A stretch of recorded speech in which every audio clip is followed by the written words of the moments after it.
수명을 결정하는 기간은 70세입니다. 남성이든 여성이든 이 5가지 식사 증상이 나타나면 장수하기가 어렵습니다.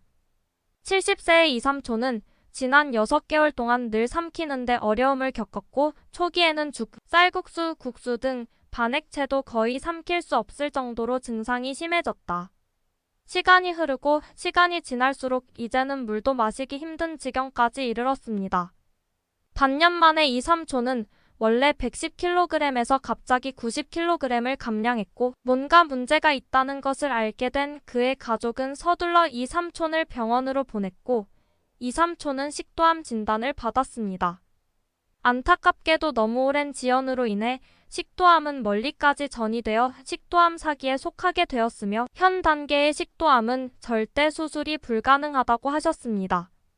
추가 방사선 치료 및 화학요법을 위해 종양학과에 가는 것을 고려하기 전에 먼저 스텐트를 사용하여 식사 문제를 해결하십시오. 음식은 사람들에게 가장 중요한 것입니다. 나이에 관계없이 항상 먹는 것이 우선입니다. 식사에 이상이 생기면 직접적인 결과는 영양실조로 인해 체중 감소와 빈혈로 이어질 수 있습니다. 대사질환 및 기타 합병증. 나이가 들수록 노인들에게 식사는 건강의 가장 중요한 지표 중 하나입니다. 장수하시는 분들은 식사를 정상적으로 하시는 경우가 많습니다. 힘이 세서 오래 살기가 어렵습니다. 첫째, 70세에도 식사 중 섭취하는 음식의 양은 여전히 적당하다. 나이가 들수록 노인이 젊은 사람과 같은 식욕을 유지하는 것은 불가능하지만 노인이 적당한 식욕을 유지할 수 있다면 건강에 큰 도움이 될 것입니다.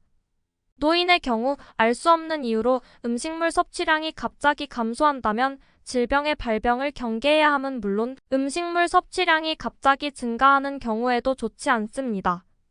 제2형 당뇨병, 갑상선 기능 항진증 및 기타 질병으로 인해 음식 섭취가 크게 증가할 수 있습니다. 둘째, 70세가 되어도 식사를 할 때 여전히 좋은 식욕을 유지할 수 있습니다.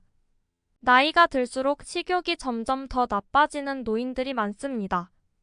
아무리 좋은 음식이라도 흥미를 불러일으킬 수 없습니다. 갑자기 식욕이 떨어지면 암과 같은 질병이 도래할 것을 경계해야 합니다. 간질환, 신장질환, 위장병, 췌장질환 등이 식욕부진을 유발할 수 있습니다. 셋째, 70세에도 식사 시 균형 잡힌 영양을 유지할 수 있습니다.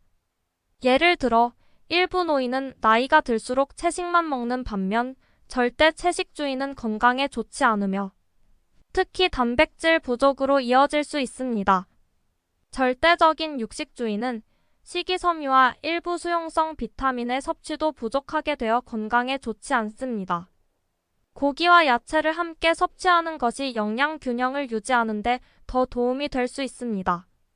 넷째, 70세가 되어도 식사가 여전히 매우 원활하며 비정상적인 삼킴 곤란이나 메스꺼움, 구토도 없습니다. 우리가 음식을 먹으면 음식물은 식도를 거쳐 위장에 도달하고 소장에서는 음식물 속의 각종 영양소가 흡수되고 대사된 후 음식물 찌꺼기가 되어 대장에 도달하게 됩니다. 대장은 음식물 찌꺼기와 더 상호작용하여 결국 대변이 됩니다. 소화관에서 악성 종양이 자라면 어떻게 될까요? 특히 식도, 위 등 상부 위장관에 종양이 자라면 직접적으로 내강 폐색을 일으키게 되며 식도에 종양이 자라면 위장에 악성 종양이 있는 경우에는 전형적인 진행성 연화곤란을 일으키게 됩니다. 메스꺼움과 구토를 유발합니다.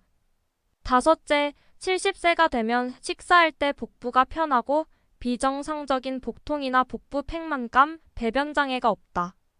대장에 악성 종양이 있고 그 종양이 장강을 막아 배변을 어렵게 만드는 경우에는 식사 후 비정상적인 복통, 팽만감, 비정상적인 배변을 유발하게 됩니다. 식사할 때 복부가 매우 편안해집니다. 70세에 도달한다는 것은 종합적인 노화가 도래한다는 것을 의미하며 이 나이에는 노인들이 각종 만성질환을 앓을 확률이 크게 높아진다. 따라서 70세를 생명 결정기라고 한다.